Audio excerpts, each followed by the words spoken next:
napakalaki ng paghanga at respeto sa kahusayan ng nag-iisang national artist. She said she's always been a fan of Nora Honor. Welcome back po muli sa aking channel. Kung first time po inyong manood, don't forget to click like and subscribe.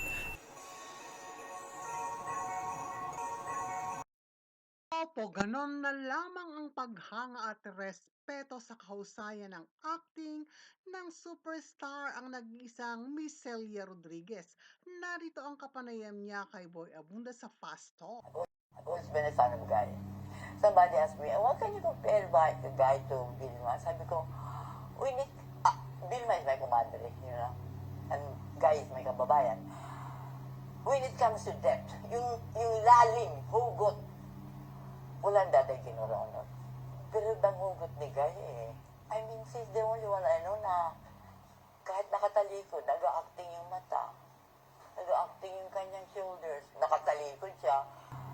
When it comes to depth, yung lalim, hugot, walang daday kinorono. He's the only one I know na kahit nakatalikod, nag-acting yung mata, nag-acting yung kanyang shoulders, nakatalikod siya.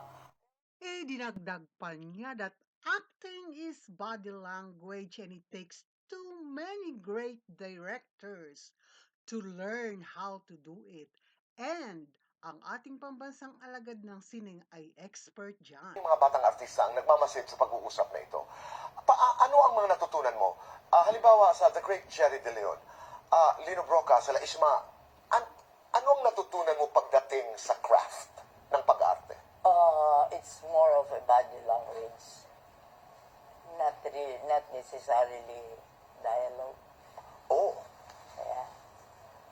And Guy is an expert on that. Kaya nakatalikod umaarte ang shoulders.